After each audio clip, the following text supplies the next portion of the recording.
Seigneur est saint. Le Seigneur est très saint. Le Seigneur est saint. Seigneur saint, Seigneur saint. Le Seigneur est saint. Béni soit celui qui vient. Au nom du Seigneur. Celui qui vient au nom du Seigneur. Le Seigneur est saint. Le Seigneur est très saint. Le Seigneur est saint. Seigneur saint, Seigneur saint. Le Seigneur est saint. Hosanna, Hosanna, Hosanna, Hosanna. Hosanna, Hosanna, Wanye, Hosanna, Hosanna. au plus haut des cieux. Hosanna, Hosanna. Hosanna, Hosanna. Hosanna, Hosanna. Gloire à Dieu. Alléluia. Acclame encore plus fort que ton voisin. Alléluia. Que Dieu soit loué. Amen. Que Dieu soit loué. Est-ce que tu peux faire un geste d'amour en regardant ton voisin de gauche et de droite? Tu le salues, tu lui dis des très bonnes choses. Je suis content de faire ce culte ensemble avec toi.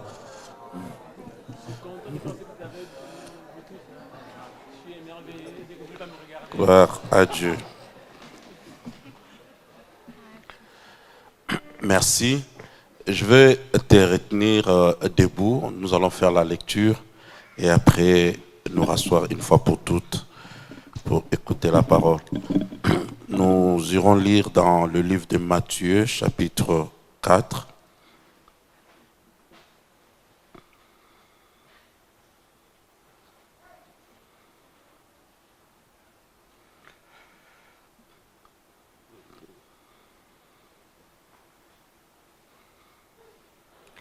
Pour une bonne compréhension, nous lirons du premier verset jusqu'au verset 11.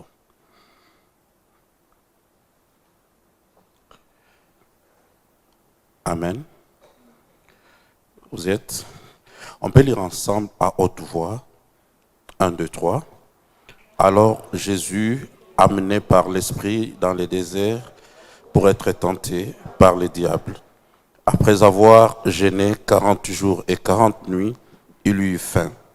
Les tentateurs s'étant approchés, lui dit, « Si tu es fils de Dieu, ordonne que ces pierres deviennent des pains. » Jésus répondit, « Il est écrit, l'homme ne vivra pas de pain seulement, mais de toute parole qui sort de la bouche de Dieu. » Le diable les transporta dans la ville sainte, les plaça sur le haut du temple et lui dit, « Si tu es fils de Dieu, jette-toi en bas, car il est écrit, il donnera des ordres à ses anges et à son sujet, et ils te porteront sur les mains, de peur que ton pied ne heurte contre une pierre. » Jésus lui dit, « Il est aussi écrit, tu ne tenteras point le Seigneur ton Dieu. » Le diable les transporta encore sur une montagne très élevée, lui montra tout le royaume du monde et leur gloire, et lui dit, « Je te donnerai toutes ces choses si tu te prosternes et m'adores. » Jésus lui dit, « Retire-toi, Satan, car il est écrit, tu adoreras le Seigneur ton Dieu et tu le serviras lui seul. » Alors le diable les laissa, et voici des anges vinrent auprès de Jésus et les servaient. Parlons de l'Éternel. Amen. Merci. On acclame la parole et nous reprenons nos places. Merci à la chorale. Que Dieu vous bénisse. Je rends grâce à Dieu pour l'occasion, l'opportunité qu'il nous donne encore de nous revoir, de rentrer encore dans cette assemblée et partager la parole ensemble. Je bénis Dieu pour son serviteur, l'apôtre Victor Chamba, le visionnaire de cette œuvre, un ami et un frère qui me fait confiance de me rappeler et de me confier ce peuple que Dieu lui a donné afin de communiquer la pensée de Dieu. Merci aussi aux pasteurs qui sont là, serviteurs de Dieu et servantes, et à toute l'Église pour votre accueil. Amen. Nous allons parler sur les ministères des anges. Dis à ton voisin, ministère des anges. Il est vrai, comme disait tout à l'heure la révérende, c'est un sujet, un domaine peut-être on en parle moins. Peut-être beaucoup ne veulent pas aussi y toucher à ce qui concerne les anges parce qu'on le trouve un peu, je ne sais pas, mystérieux ou mystique, mais en réalité, c'est des concepts, des choses que nous devons connaître dans la parole de Dieu. Le Dieu de la Bible est organisé et a un royaume. Le royaume de Dieu est invisible mais réel. Et dans son royaume, Dieu n'est pas seul. Quand nous parlons de Dieu, nous savons que nous avons la personne du Père, du Fils et du Saint-Esprit. Mais Dieu est aussi entouré par des anges. Et les anges que Dieu a créés, ils ont été créés avant la fondation du monde physique. Avant que tu sois là, avant que Dieu puisse créer la terre, avant que Dieu puisse créer les hommes, Dieu avait déjà les anges avec lui. Dieu ne les a pas créés pour aider Dieu. En fait, Dieu se suffit à lui-même. Mais Dieu a créé les anges pour qu'ils soient comme des serviteurs dans le royaume des cieux. Dans ces royaumes-là, les anges sont là pour servir Dieu.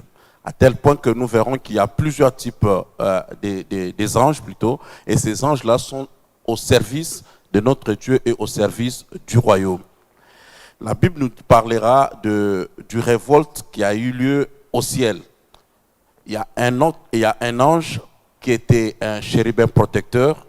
Cet ange-là qui était appelé Lucifer, qui signifie porteur de lumière. Mais après, il s'est transformé en un rebelle. Cet ange-là a combattu d'autres anges.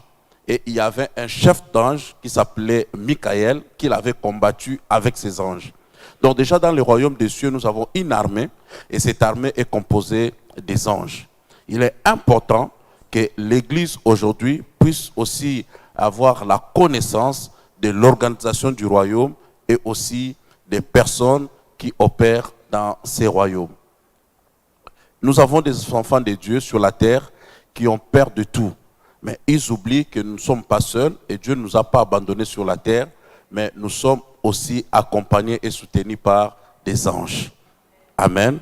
Le ministère des anges est très important. Je crois que pendant ces 3 jours, nous allons comprendre quelque chose et quelque part, notre foi aussi sera augmentée et nous allons vivre avec assurance parce que tu comprendras que tu n'es pas seul. Amen.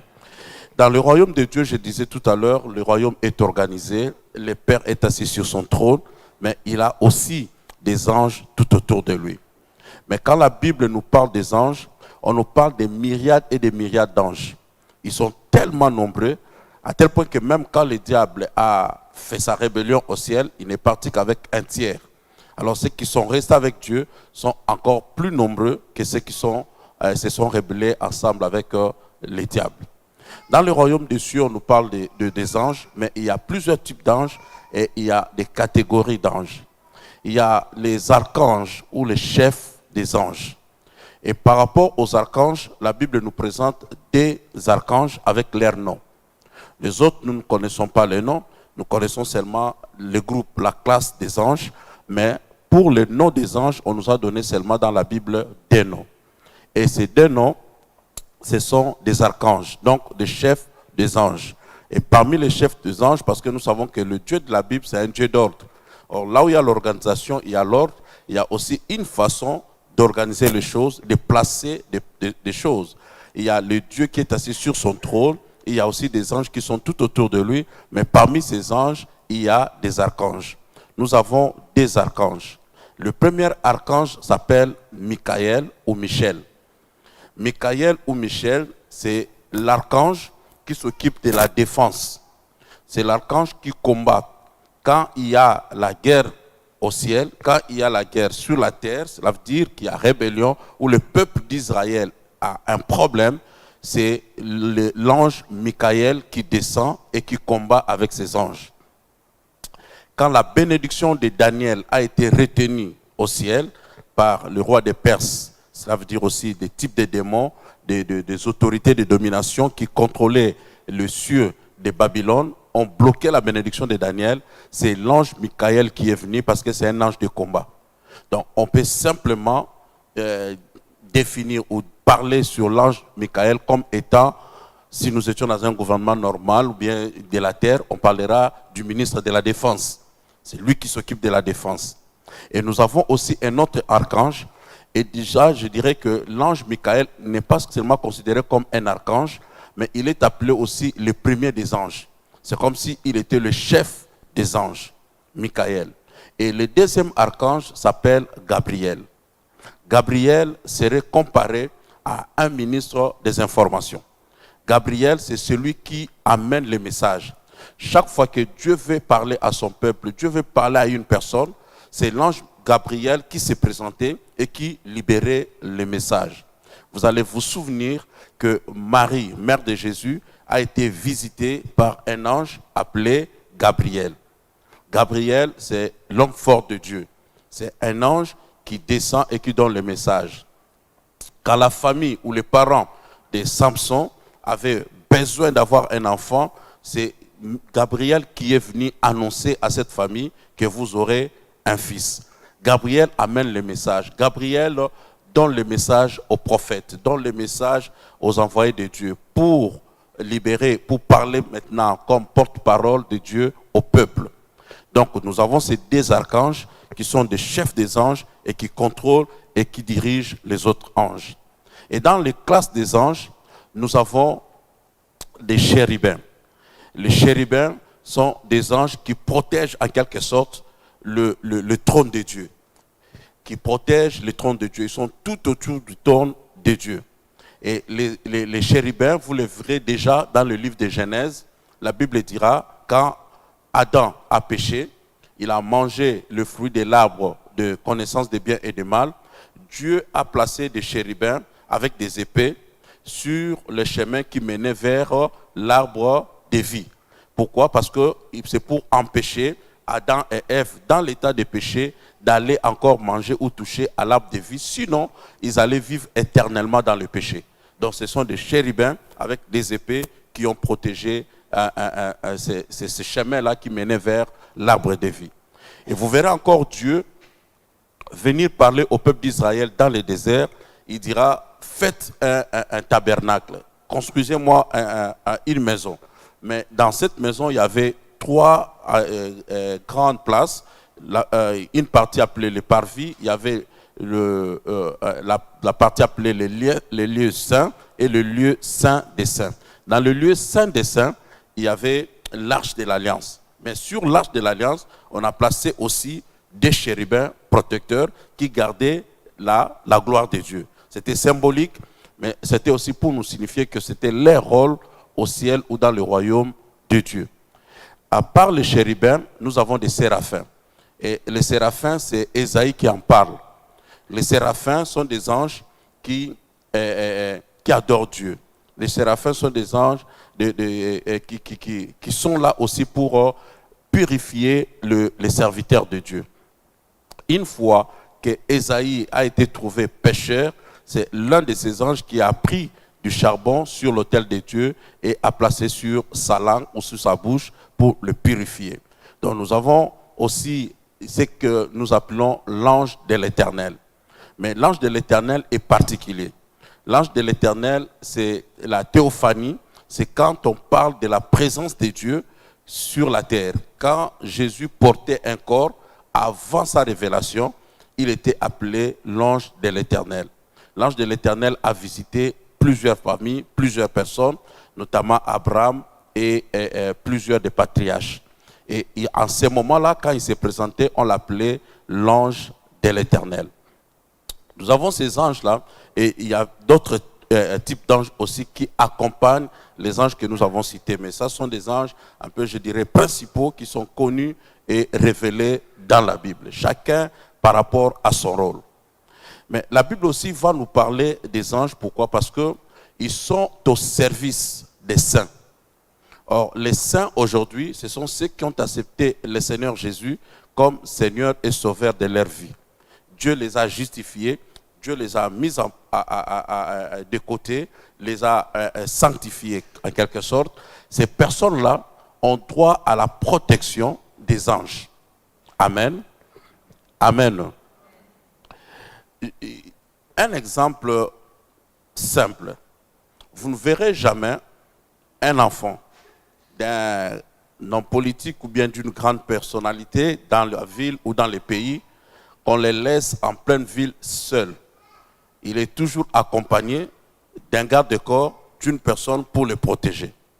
Le Dieu de la Bible aussi sait que tu es resté sur cette terre et il sait que l'ennemi a la même mise sur la terre. Mais il ne te laisse pas aussi seul, il te laisse aussi avec ce que je peux appeler entre guillemets des garde-corps. Donc nous sommes aussi protégés. Nous devons vraiment être conscients que nous ne sommes pas seuls, mais nous sommes protégés par des anges. La Bible va dire, l'ange de l'Éternel campe autour de ceux qui craignent Dieu pour l'arracher du danger. Cela veut dire qu'il y a un ange que Dieu avait déjà prévu avant même ta naissance, qui sera là pour te protéger, pour te conduire durant toute ta vie terrestre. Est-ce que quelqu'un me croit et me donnera un amen? Il y a un ange, mais cet ange-là, la Bible ne nous demande pas de prier pour les anges ou de prier des anges. Nous n'avons pas droit à faire des prières vers des anges. L'ange tel, je t'en prie. Non, nous ne pouvons pas prier des anges, mais nous devons prier Dieu et c'est Dieu qui envoie des anges pour notre protection. Et les anges qui sont à notre protection sont envoyés par Dieu. Et ces anges-là, la Bible dit que l'ange de l'Éternel campe autour de ceux qui craignent Dieu. Donc, en fait, je ne prie pas Dieu pour avoir un ange protecteur, mais je crains Dieu pour avoir un ange protecteur. Donc, c'est lié à ta manière de marcher avec Dieu. Quand il y a la crainte de Dieu dans ta vie, c'est automatique. Il y aura un ange de l'Éternel à tes côtés pour te protéger et te garder. Jour et nuit, 24 sur 24. Quand toi tu dors, cet ange ne dort pas. Il est là pour te contrôler. Vous remarquerez, à la fin de notre séminaire, quelqu'un va se rendre compte qu'il a été un jour aidé par un ange. Amen. Les anges sont avec nous.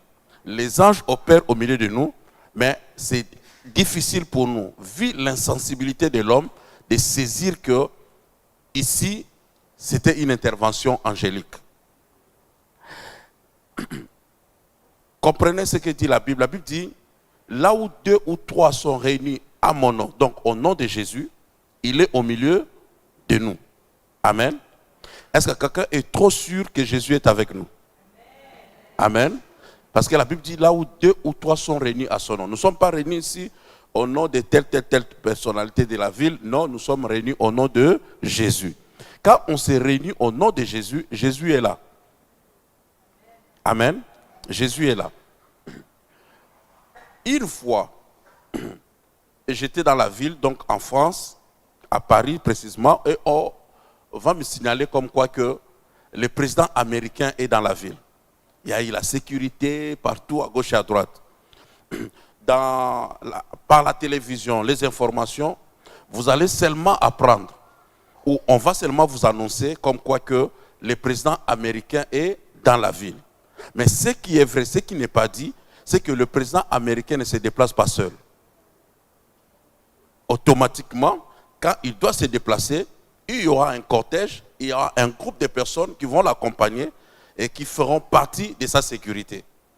Ces gardes-corps, ils sont dans la mission, ils font partie du voyage partout où les rois ou les présidents voyagent. Alors quand la Bible aussi nous dit, là où 2 ou 3 sont réunis au nom de Jésus, il est vrai que Jésus est au milieu de nous, mais Jésus ne se déplace pas seul. Cela veut dire que là où est Jésus, il doit y avoir nécessairement la présence des anges. Amen. Les anges doivent être au milieu de nous, doivent être là parce qu'en fait, ils les accompagnent. Vous allez vous rappeler, un jour, Jésus arrêté, il va parler clairement au roi Pilate, il lui dira, c'est pas toi qui m'as arrêté. Parce qu'en ce moment ici, je peux invoquer mon Père et il peut m'envoyer 12 légions d'anges. Et quand on parle de 12 légions d'anges, on parle de 36 000 anges. Donc cela veut dire, pour Jésus seul, il avait droit d'être accompagné par 36 000 anges. Donc aussi longtemps que tu seras dans la crainte de Dieu, par rapport à ton appel et ta mission et l'onction qui est sur ta vie, le nombre d'anges aussi seront augmentés pour toi. Ton amen est faible. Plus tu vas avancer dans les choses de Dieu, plus tu t'accroches avec le Seigneur, plus aussi tu as une bonne protection. Et nous le voyons aussi sur le plan terrestre. Les gardes de corps sont donnés par rapport au rang, par rapport aux responsabilités. Les chefs d'État américains, bien les chefs d'État français n'auront pas le même nombre de gardes de corps comme aussi, je ne sais pas, un directeur de cabinet. Donc chacun par rapport à sa responsabilité. De même aussi pour Dieu, ça fait que nous avons un ange qui nous protège d'office, étant créature de Dieu. Maintenant, quand je crains Dieu, et par rapport à la mission que Dieu me donne, Dieu peut augmenter aussi le nombre d'âges qui doivent me protéger. Il y a aujourd'hui sur Internet et beaucoup de choses, on nous fait voir, quelqu'un a fait un grand accident, quelqu'un était à un danger quelconque, et il a vu, ou on a vu que la personne s'est retrouvée de l'autre côté, où il y a eu un accident et la personne s'est retrouvée de l'autre côté. Et on se dit, on essaie d'étudier les images, on dit il y a une silhouette, c'est comme s'il y avait une personne qui l'avait fait sortir de là. Donc en réalité, on veut seulement nous parler d'une présence angélique. Bien aimés, nous devons savoir que nous ne sommes pas seuls sur la terre. Dieu ne nous a pas laissés seuls et Dieu ne nous abandonnera jamais. Et la présence de Dieu à nos côtés est signifiée aussi par ses agents qu'il envoie pour notre protection. Donc à nous de savoir que nous sommes protégés, nous ne sommes pas seuls et il y a un Dieu de la Bible qui a envoyé ses anges pour nous soutenir sur la terre. La présence des anges est tellement réelle dans la Bible, à telle enseigne que l'Ancien Testament en parle. Dans l'Ancienne Alliance, on a beaucoup parlé des anges. Et dans la Nouvelle Alliance aussi, on a beaucoup parlé des anges. Dans la Nouvelle Alliance, même l'Église primitive, les apôtres parlaient des anges, à chaque fois. À tel point qu'un jour, Pierre était en prison, on dit qu'il y a un ange qui est venu le libérer. Pierre se retrouve devant la porte des chrétiens qui priaient. Et ils diront que ce n'est pas Pierre, mais c'est son ange. Donc les anciens, ceux qui nous ont précédés dans les choses de Dieu, savaient qu'il y avait des anges sur la terre pour aider l'Église, pour soutenir les enfants de Dieu, ou ceux qui sont en relation avec le ciel. C'est pour dire à une personne que nous pouvons dormir tranquillement et se réveiller tranquillement. Tu peux avancer dans la vie et croire que tu n'es pas seul, que tu es protégé. Il y a un être spirituel, tu ne le vois pas, mais il est réellement à tes côtés pour te soutenir. Et cet ange-là est en mission pour toi. Il te donnera une information, il va t'orienter et il va te protéger sur ton chemin. C'est comme cela que Jésus pouvait dire tranquillement que je ne vous abandonnerai jamais, je ne vous délaisserai jamais, je serai avec vous jusqu'à la fin. Amen. Quand le gouvernement français envoie un préfet quelque part pour la ville, il représente automatiquement le gouvernement ou le président lui-même. Un ambassadeur quelque part, il représente qui? Le gouvernement ou la France tout entière. Alors quand le royaume des cieux est représenté par un ange à tes côtés, c'est vraiment le royaume des cieux dans ta vie ou à tes côtés. Parce qu'en fait, tout ce qu'il recevra comme information, ça vient du ciel, c'est pour te le donner et pour te protéger. Quelqu'un me donne un amen. Qu'est-ce que nous allons voir encore dans la Bible? Nous verrons dans la Bible que la vie de Jésus, qui est un exemple par excellence. Excusez, aidez-moi, est-ce que vous pouvez vous séparer? Vous me distrayez un peu, vous parlez trop, vous deux là. Vous pouvez vous séparer s'il vous plaît? Oui, vous deux. Merci. Quand nous la présence des anges, la vie de Jésus a été liée avec la présence des anges. Nous commençons par l'avant sa naissance. Avant que Jésus soit introduit dans le monde, il a fallu un ange venir parler à sa mère, ou la mère porteuse qui serait Marie. L'ange qui arrive, c'est l'ange Gabriel. Mais quand l'ange Gabriel arrive, parle avec Marie. Il dit, tu auras un fils, et ce fils viendra du ciel, il sera appelé le fils du Très-Haut. Il donne les détails par rapport à Jésus. Et Marie va lui dire, comment ces choses vont arriver parce que je connais point d'homme. Parce qu'en fait, c'est normal, c'est le système, c'est par rapport aux humains. Nous avons un enfant par le croisement d'un homme et d'une femme. Je suis encore fiancé, je ne connais pas d'homme. Comment je peux porter un fils?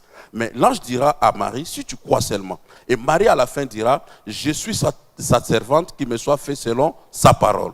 Et la Bible dira, l'ange va la quitter. Donc dès que tu reçois la parole, l'ange dépose l'enfant et l'ange quitte Marie. Donc l'introduction de l'enfant dans le ventre de Marie était faite par l'ange.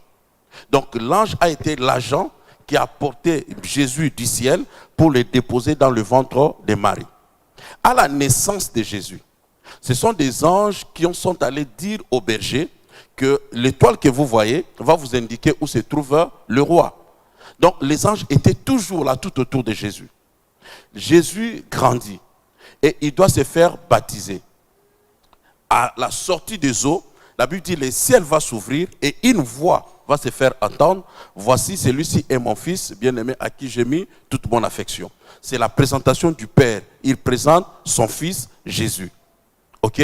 Mais dès que Jésus quitte les eaux de baptême, la Bible dira qu'il fut transporté par les diables. Amen. Ici, c'est trop compliqué. Jésus, qui doit commencer maintenant le ministère, ne commence pas le ministère directement en faisant des miracles gauche à droite, mais Jésus commence d'abord par un affrontement. Il va d'abord affronter les diables. Nous devons savoir, bien aimés dans le Seigneur, que la vie chrétienne, c'est une vie de témoignage. Or, un témoin, c'est celui qui a vécu quelque chose. Tu l'as vu ou tu as entendu. Donc, Dieu permettra aussi dans ta vie de croiser d'abord les diables avant de témoigner. Amen. Les difficultés, les problèmes, tout ça vont t'aider à avoir un témoignage. C'est sur ce chemin-là qu'on en ressort maintenant béni. Si tu lis aussi la Bible, tu comprendras que Jésus, en sortant des eaux de baptême, la Bible dit que l'Esprit était sur lui. Et puis il sera conduit par les diables dans le désert pour être tenté. Dès qu'il est tenté et qu'il sort de la tentation, la Bible ne dit plus qu'il est conduit par l'Esprit, il est rempli par l'Esprit. La Bible dira qu'il est revêtu de l'Esprit. Donc on sort du désert maintenant revêtu. Et quand on est revêtu, on est reconnu dans le monde spirituel. Parce que dès que Jésus était revêtu de la puissance, il sort, les démons commençaient maintenant à le reconnaître. Alors que Jésus habitait la ville, il était le fils du charpentier, aucun démon n'a crié que celui-ci est le fils de Dieu. Mais quand il sort du désert, tous les démons commencent à crier. Parce qu'au fait, après les efforts, après les affrontements, après tes épreuves, tu seras revêtu. Tu ne sortiras pas tel que tu es entré. Et quand Jésus sort, il est revêtu de la puissance. Revêtu de la puissance et il est attaqué directement par le diable. Le même Jésus, un jour, il vient de loin, il parle sur la vie de Nathanaël. Et on dit à Nathanaël, voilà celui-là qui t'appelle et il a dit ceci sur toi que tu es un juste en Israël. Il dit, mais d'où il sort? Il sort de Nazareth. C'est Nathanaël qui dira que de bon peut sortir de Nazareth. Donc il n'a pas cru que Jésus pouvait sortir de Nazareth parce que Nazareth est resté sans histoire. Aucun prophète est sorti de Nazareth, aucun roi est sorti de Nazareth. Et voilà celui-là qui sort de Nazareth, il va me dire tout ce qu'il connaît de ma vie. Mais Jésus lui dira, ce n'est encore rien par rapport à ce que tu as entendu. Le jour qui arrive, tu verras que le ciel est ouvert et que les anges vont commencer à monter et descendre sur le Fils de l'homme. Amen. Donc Jésus garantit à Nathanaël que désormais le ciel est ouvert. Et les anges vont commencer à monter et descendre sur le Fils de l'homme. Et vous remarquerez aussi dans la Bible que chaque fois que Jésus était confronté à quelque chose, disons un miracle, multiplier les pains, faire sortir Lazare de son tombeau, tu vois l'attitude de Jésus, la Bible dit, il leva les yeux. Ça, ce n'est pas la Bible, ça c'est moi. J'ai dit que quelquefois, comme Jésus savait qu'il devait travailler sous un ciel ouvert, à chaque fois qu'il était devant un problème, il doit regarder le ciel. Et il se rappelle que son ciel est ouvert. Et si le ciel est ouvert, c'est que les anges montent et descendent. Or, même s'il y a plus de 5000 personnes, ces pains peuvent être multipliés. Mais en réalité, ce sont des anges qui quittent le ciel et qui descendent avec les pains. Chaque fois que le ciel est ouvert, Jésus a dit les anges monteront et descendront. Cela veut dire que dans la vie de Jésus, à chaque fois qu'il y a eu quelque chose, c'était avec l'intervention des anges. Croyez-moi, pendant que nous serons en prière ici, si Dieu guérit une personne, où il y a une délivrance, tout cela, sachez-le très bien que ce sont des anges qui ont opéré. Quelqu'un qui avait un problème de cœur, après il se retrouve avec un cœur neuf, c'est un ange qui a opéré. Ils sont là, invisibles mais réels. Donc ils sont là, ils opèrent, ils touchent au nom de Jésus, mais nous ne pouvons le voir. Dieu n'a pas permis que nous puissions le voir, mais Dieu a permis qu'on puisse croire. Si tu crois, tu verras la gloire de Dieu. Nous allons voir beaucoup d'exemples dans la Bible. Et Jésus qui garantit à cet homme Nathanaël que désormais les anges monteront et descendront sur le Fils de l'homme. À chaque fois que Jésus a opéré des miracles, il opérait pas seul, c'est avec la collaboration des anges. Il est arrêté, il est trop sûr que son Père peut envoyer des anges pour son secours. Donc c'est très important de savoir comme enfant de Dieu que tu n'es pas seul, que tu es soutenu, tu es gardé par des anges. Toi aussi, tu as une équipe des anges qui te surveillent, qui te soutiennent et qui te gardent. Voilà maintenant, la Bible va nous dire qu'il y a une confrontation. Le diable va attaquer Jésus. Il lui dira, il est écrit que si tu es le Fils de Dieu, écoute, tu peux échanger ces pierres en pain et tu en mangeras. Pourquoi?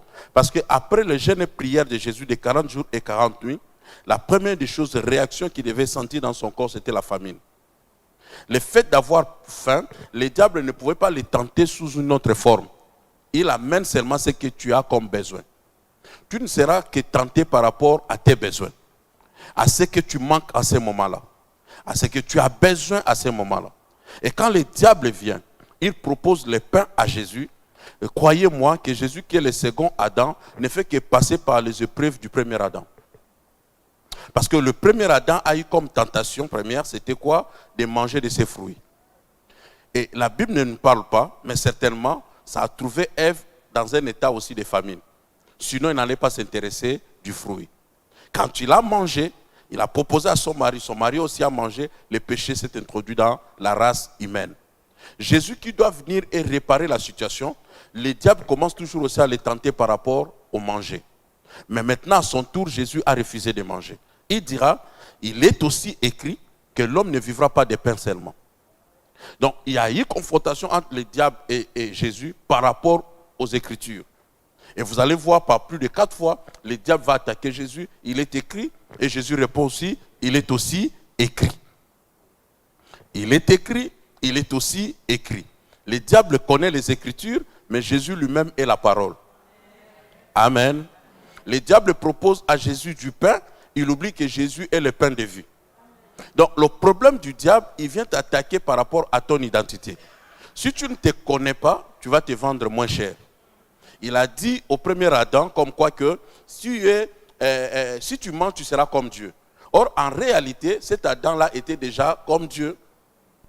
Le fait de ne pas savoir qu'il était comme Dieu, il a cherché à manger pour voir clair. Or, ça l'a amené dans le mal. Si tu connais ton identité, tu sauras comment marcher et tu sauras aussi affronter l'ennemi. En fait, ce que l'ennemi te propose, en réalité, tu l'as. Mais il te fait savoir que tu ne l'as pas. Et en croyant aussi que tu ne l'as pas, tu chercheras chez lui, alors que lui aussi, il n'a rien. En fait, en réalité, le diable n'a rien. Il n'a rien créé, il a été créé. Et tout vient de ton Père, le créateur de toutes choses. C'est comme si tu es dans ta propre maison, le Père est riche, mais toi tu vas te contenter aussi du serviteur de la maison. Lui aussi il est payé par ton Père. Or étant fils de la maison, tu peux aller directement chez ton Père et tu recevras.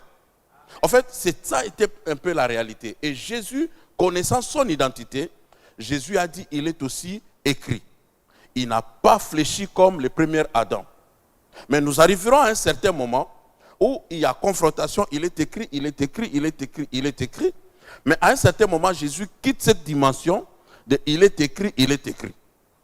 La Bible dira ceci, nous avons lu ensemble dans le verset 10 du 4e chapitre du livre de Matthieu.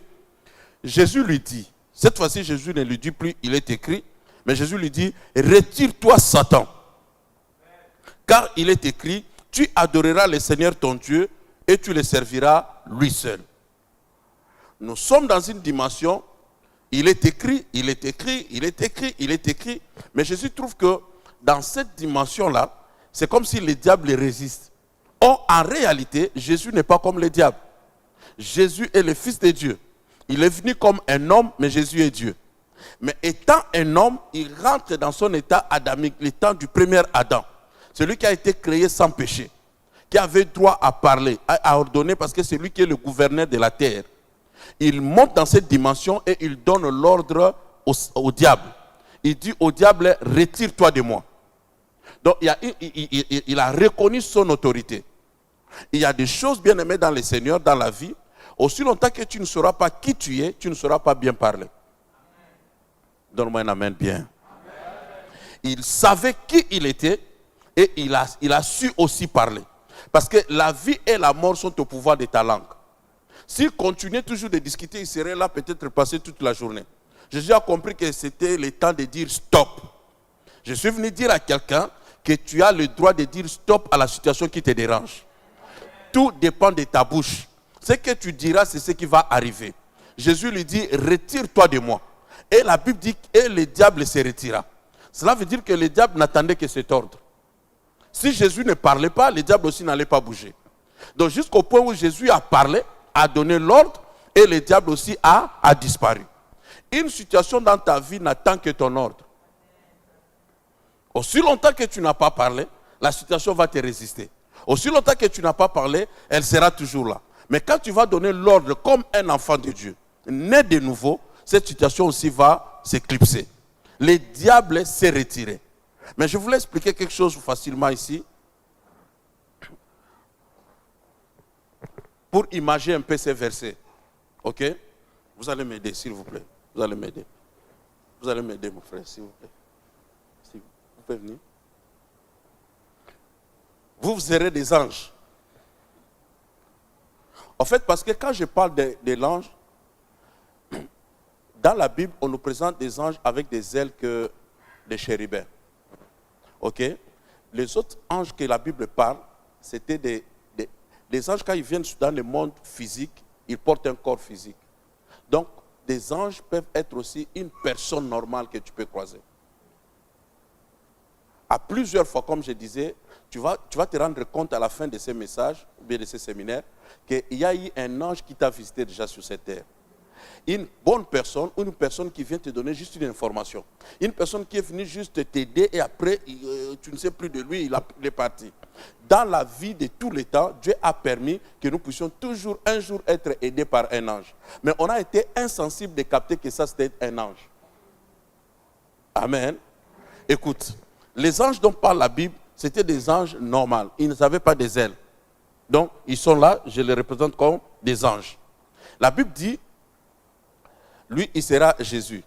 Parce que moi, je serai le diable. Si je dis, si j'appelle une personne pour lui demander d'être le diable, personne ne voudra.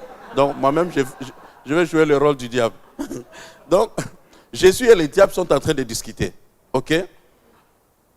Mais la Bible ne nous dit pas qu'à ce moment-là, Jésus était aidé par les anges. Toute sa vie, j'ai dit que Jésus était toujours accompagné par des anges. Mais il y a des endroits dans la Bible, dans la vie de Jésus, dont les anges l'ont abandonné.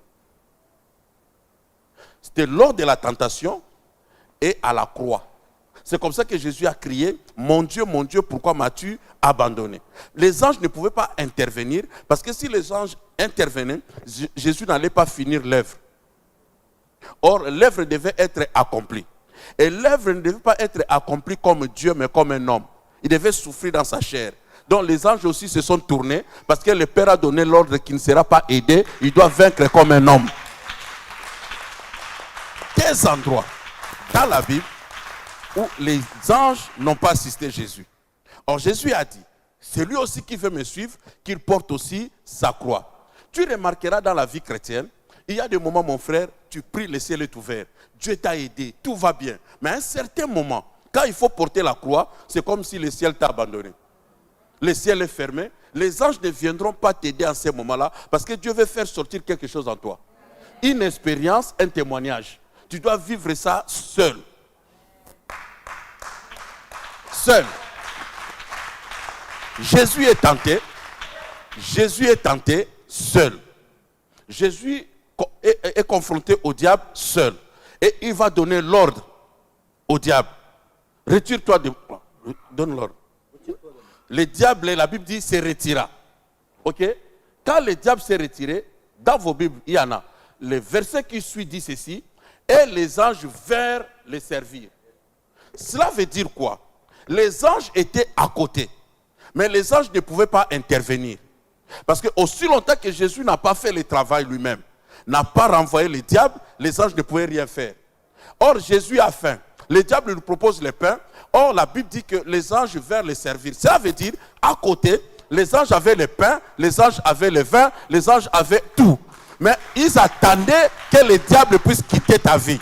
Je déclare dans ta vie, une fois que le diable va lâcher prise, c'est des anges qui vont prendre place.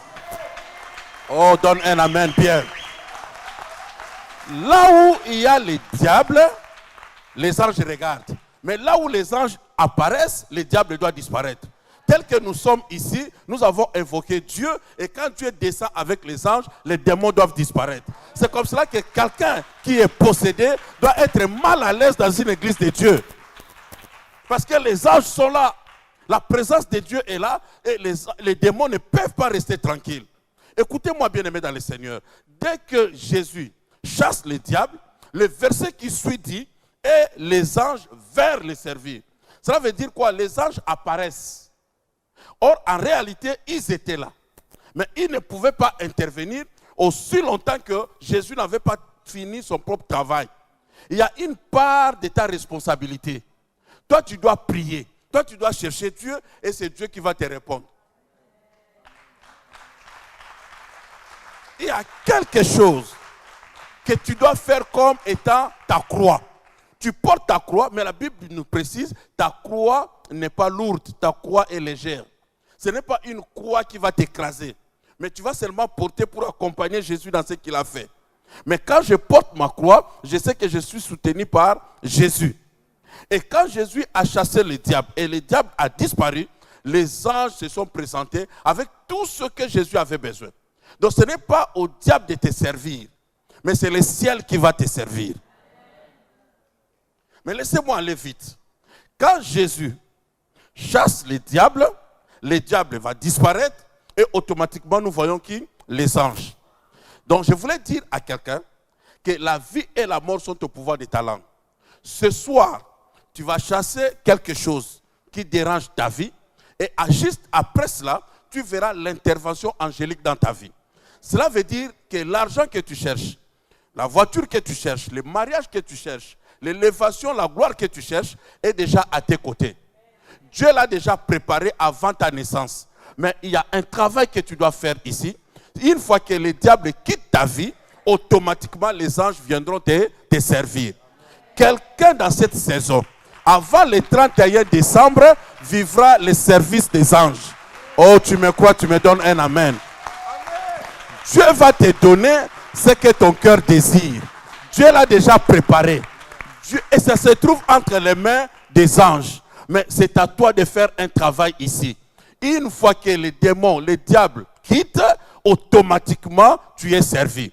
Dans les jours qui arrivent, tu ne manqueras de rien. Dans les jours qui arrivent, tu seras servi.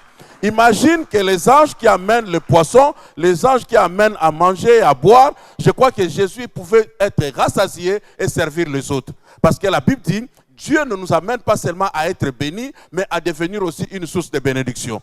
Ce que tu auras la possibilité de servir les autres. Le service vient du ciel, les anges vont te servir, mais à ton tour, toi aussi tu vas servir les autres.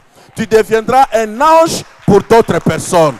Oh, si tu me crois, tu me donnes un amen bien. Tu deviendras un ange pour d'autres personnes.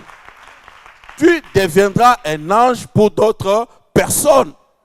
Écoute ce que dit la Bible. Merci. Que Dieu bénisse. Écoute ce que dit la Bible. La Bible dit ceci. Exercer l'hospitalité. Parce qu'en l'exerçant, beaucoup ont reçu des anges. Est-ce que maman, ce sont des anges qui avaient des ailes? Non. Dieu va envoyer une personne qui sera dans les besoins. Si tu ne sais pas voir Dieu au travers de cette personne-là, tu as raté la visitation. Dieu va créer un problème, même à celui que tu connais. Mais en ce moment-là, il deviendra un ange. Si tu l'as aidé, tu as eu la visitation de Dieu. Est-ce que je me fais comprendre? Jésus dit ceci. J'étais malade, vous n'êtes pas venu me voir. J'étais en prison, vous n'êtes pas venu me visiter, tout ça. Beaucoup diront, mais quand est-ce que tu étais en prison? Quand est-ce que tu étais malade? Jésus dit, Si vous l'avez fait à un plus petit que moi, à mon nom, c'est à moi que vous l'avez fait. Amen. Cela veut dire quoi? Dieu peut créer un problème à notre sœur de se retrouver à l'hôpital. Mais c'est Jésus qui est à l'hôpital. Parce qu'elle a Jésus dans sa vie. Maintenant, si je me déplace pour venir la visiter, je vais visiter Jésus. Non, tu ne m'as pas bien compris. Ça va? Dieu peut permettre qu'une personne se retrouve en prison, chrétien. En allant visiter cette personne-là, j'ai visité Jésus. Parce qu'en fait, Paul ne savait pas, quand tu as les chrétiens, ils touchaient Jésus. Le jour où Jésus l'a croisé sur le chemin de Damas, Jésus dit, pourquoi me persécutes-tu? Paul pose la question, mais qui es-tu, Seigneur, pour que je persécute? Il dit, tout ce que tu fais à ces hommes-là, tu l'as fait à moi.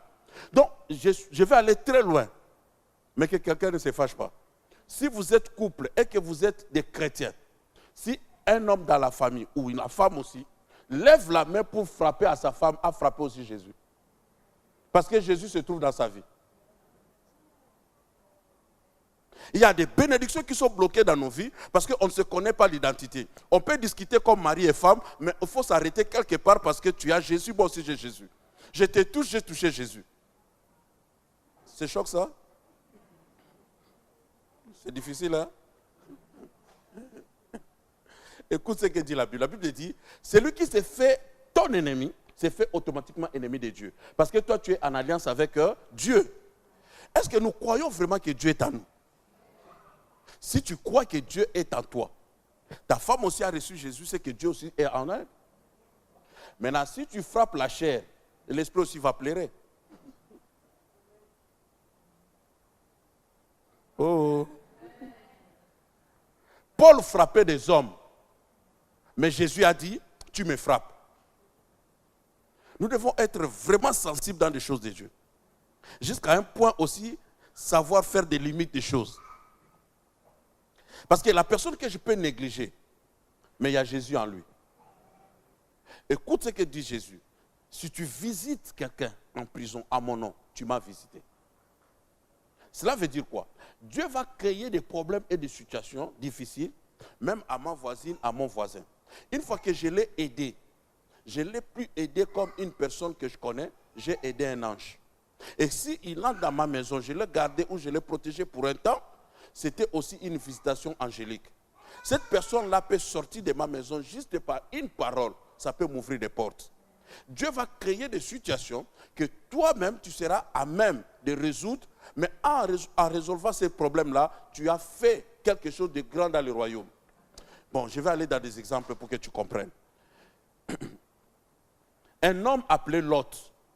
Lot est le neveu d'Abraham. Ok? Abraham est visité par 3 hommes. 3 hommes qui passaient. Mais Abraham voyant des hommes, il dit non, non, vous ne pouvez pas passer comme cela, entrez chez moi. Ils entrent, il dit non, non, non, vous ne pouvez pas rester comme ça. Ma femme vient les laver les pieds et puis donne-leur un gâteau. Jusque-là, il a affaire avec 3 hommes. Mais pendant que ces hommes mangeaient, la Bible dit il y a un homme du milieu, dis avec moi un homme du milieu. L'homme du milieu va dire, l'année prochaine, à la même période, ta femme aura un fils. Celui qui parle là n'est plus un homme. Celui qui parle là n'est pas un ange quelconque. Celui qui parle là, c'est l'ange de l'Éternel. C'est Dieu lui-même qui visite Abraham, mais comme un homme. Si nous ne sommes pas sensibles dans ce monde, nous allons louper beaucoup de bénédictions. Quand Abraham voit cette visitation, Abraham est béni par une promesse. Ces hommes-là quittent la maison d'Abraham et vont vers Sodome et Gomorrhe pour détruire Sodome et Gomorrhe. Mais en partant, ils disent non, on ne peut pas cacher à notre ami Abraham. Ok? Ils disent à Abraham ce qu'ils vont faire à Sodome. Abraham va intercéder pour son petit neveu Lot. Lot est à la porte de Sodome et Gomorrhe. Là maintenant, ils ne sont plus 3, mais 2 anges. Quand les 2 anges, ils sont hommes, il n'a pas vu les anges, il a vu des personnes humaines. Ils entrent dans la ville, Lot aussi est sensible, leur propose de rester chez lui. Or, ils ne savaient pas qu'ils ont amené le message pour le salut de sa famille. Ce sont ces personnes-là qui ont dit à Lot de se préparer, de sortir de Sodome et Gomorrhe parce que Dieu va détruire. Si Lot n'avait pas reçu ces hommes-là, Lot serait détruit avec Sodome et Gomorrhe. Donc, ta sensibilité spirituelle sur la terre va t'épargner de plusieurs dangers. Parce que Dieu va permettre que les anges passent sur ton chemin. Un ange peut être un homme normal, mon frère, avec sa cravate. Tout homme que nous croisons sur cette ville de Chartres n'est pas un homme. Donc physiquement, normal. Il y a des démons qui sont des esprits humains. Et il y a aussi des anges de Dieu qui nous visitent. Je ne sais pas s'il t'est déjà arrivé d'être vraiment en plein danger et qu'il y a une personne qui intervient, il va t'aider sans que tu le connaisses. Ce sont des anges que Dieu nous envoie.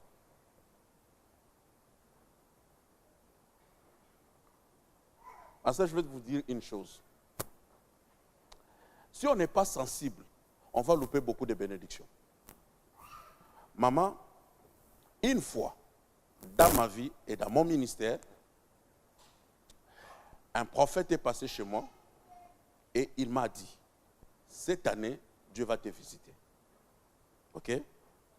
Et là, je me préparais pour la visitation de Dieu. J'étais trop dans la prière, des retraites, et je pensais que Dieu allait entrer dans ma chambre, habillé de blanc et avec des ailes. J'ai prié, j'ouvrais les yeux, personne. Jusqu'à ce qu'un jour, j'étais en pleine réunion des femmes à l'église. L'église se trouvait au premier niveau, à Milan. J'exhortais les femmes.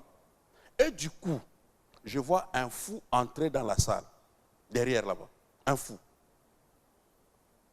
Il était fou, pourquoi? Parce qu'il était mal habillé, tout ça. Vous savez détecter que celui-là a perdu l'essence. Et j'ai demandé à une sœur de continuer la réunion et j'ai abordé le fou. Avec la pensée, étant pasteur, je pouvais le délivrer. J'arrive, maman, je lui pose la question, je le fais sortir déjà de la salle. Et je lui pose la question, est-ce que tu connais Jésus? Le monsieur, on est en Italie. Je lui ai posé la question en italien. Il me répond en français. Parce qu'au fait, il savait que l'italien n'était pas malin. Et que je comprenais mieux le français que l'italien. Et il va me parler. On était comme ça et on avait un portail. Je le faisais sortir en quelque sorte. Mais dès qu'on a quitté l'endroit là, jusqu'au portail, le monsieur m'a expliqué la vie de Jésus. Il dit, Jésus de Nazareth, né de la Vierge Marie, je vous dis un français académique, un français propre, pur de français. Il commence à parler, à m'expliquer la Bible jusqu'au portail. Et on s'est séparés. Dès qu'on s'est séparés, moi je voulais rentrer pour continuer la réunion. Et j'ai senti quelque chose me traverser. Je me retourne pour regarder. Et c'était un long chemin, nous étions dans une zone industrielle. Je regarde, je ne vois plus personne. J'étais tourmenté. Je suis allé dans la prière. C'est dans la paix, dans la prière, que l'Esprit va me dire, ne t'ai-je pas dit que je vais te visiter cette année? Mais moi, mon problème, j'attendais une personne habillée en blanc. Or, Dieu peut venir comme un fou. Je n'ai jamais su, maman, que Dieu pouvait me visiter de cette manière-là. Et j'ai regretté parce que j'étais pressé de le faire sortir. Si je savais que c'était lui, j'allais m'arrêter là, j'allais lui donner tous mes dossiers, lui expliquer ma vie, et j'allais lui demander de m'imposer les mains. J'ai dit, toi, tu ne rateras pas ta visitation. Dis amen bien. J'ai dit, Dieu a envoyé ces messages pour que tu sois sensible. Il y a un ange que Dieu mettra sur ton chemin pour te faire du bien, pour te donner une information, pour t'arracher du danger. Il ne permettra pas que tes enfants puissent connaître la drogue. Dieu va les faire sortir de là. Il y a un ange qui viendra t'annoncer des bonnes nouvelles. Il y a des moments où tu veux sortir pour des démarches, tout cela. Un ange viendra te dire, non, aujourd'hui ne sors pas.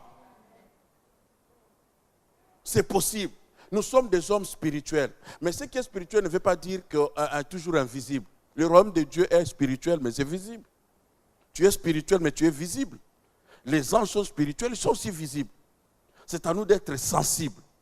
À un certain niveau dans ta vie, tu sauras qu'il y a quelqu'un qui est à tes côtés. Et il te protège. Amen. Les amis de Daniel étaient jetés à 3. En fait, la nuit, il y a eu une quatrième personne. Mais eux-mêmes ne savaient pas qu'il y avait une quatrième personne à côté. Vous savez, si tu es gardé, protégé, ce sont tes ennemis qui vont comprendre que tu n'es pas seul. Qu'il y a quelqu'un qui te garde, mais toi-même, tu ne le sens pas. Toi-même, tu ne sens pas qu'il y a un ange à tes côtés, mais celui qui veut te faire du mal sait qu'il y a quelque chose. Il y a un pasteur, je vais m'arrêter ici. C'est un pasteur américain. Il avait prêché sur l'homosexualité. Il a dit que c'est condamnable et la Bible dit ceci. Maintenant, il y a un homosexuel qui a suivi le message. Il est arrivé à entrer dans son bureau. On ne sait pas comment, parce qu'en fait, il est protégé. Il y a le protocole, tout ça. Mais le monsieur s'est faufilé et il s'est retrouvé dans son bureau. Mais dans le bureau du pasteur, le monsieur avait un revolver. Il est fait sortir et il pointe le pasteur. Il dit au pasteur, tu dois démentir ton message et je vais l'enregistrer. Comme ça, tout le monde saura que ce que tu avais dit là était faux. Le monsieur dit, le pasteur dit, je ne peux pas changer mon message parce que ce n'est en fait pas mon message, mais c'est la Bible. Or, moi, je ne fais qu'obéir à la parole de Dieu.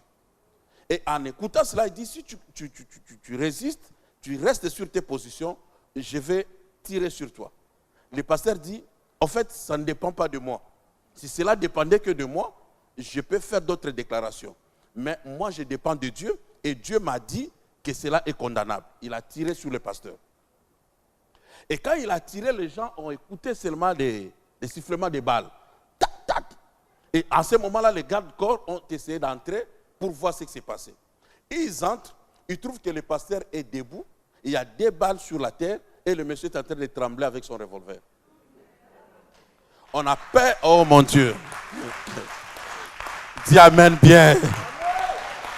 On appelle la police. La police arrive et on commence à questionner le monsieur. Qu'est-ce qui s'est passé? Tout ça, le pasteur a essayé un peu d'expliquer. Mais le pasteur aussi n'a pas compris ce qui s'est passé entre lui et le revolver et le monsieur. C'est lui-même le monsieur qui va dire, justement quand j'ai pointé mon revolver sur le pasteur et quand j'ai tiré, c'est comme s'il y a un géant qui s'est présenté entre moi et le pasteur avec un bouclier et mes balles ont ricoché sur le bouclier et tombé. Donc je vais dire à une personne, il y a des personnes qui te gardent, qui te surveillent que tu ne le vois pas. Mais comme tu es un enfant de Dieu, c'est une alliance, c'est un contrat. Je suis venu t'encourager pour dormir en paix, pour te réveiller dans la paix, parce qu'il y a un Dieu qui te garde. Celui qui garde Israël, il ne sommeille ni ne dort. Crois à la protection angélique. Crois que Dieu ne t'a pas laissé seul. Crois que tu marches avec des gardes-corps. Tu es surveillé devant, tu es surveillé en arrière, tu as des gardes-corps à gauche et à droite. Donne-moi un amen bien. Tel que tu acclames que Dieu puisse manifester les anges dans ta vie. Que Dieu puisse accentuer la garde des anges dans ta maison. Tu n'as ni or ni argent, mais tu as des anges de Dieu à tes côtés. Le ministère des anges fonctionne. Le Dieu de la Bible n'a pas changé. Il est le même hier, aujourd'hui et éternellement. Que les anges qui ont visité Abraham puissent te visiter aussi. Que les anges qui ont protégé l'autre puissent protéger aussi ta famille. Que les anges qui ont fait sortir Pierre de la prison te fassent aussi sortir. Toi, tu ne seras pas bouffé avant la fin de l'année. Toi, tu vivras et tu verras l'année prochaine. Parce que les anges vont te garder. Tu ne mourras pas d'un accident. Tu ne feras pas une crise cardiaque. Tu ne feras pas une crise d'AVC. Parce qu'il y a un ange qui va te faire sortir de ces dangers. Tu le crois, tu dis un amen bien. Un amen puissant. Un amen qui va accentuer les anges dans ta vie. Gloire à Dieu. Élève tes mains. Bénis Dieu. Si tu ne le savais pas dire à Dieu, j'étais ignorant. Je pleurais, j'avais peur.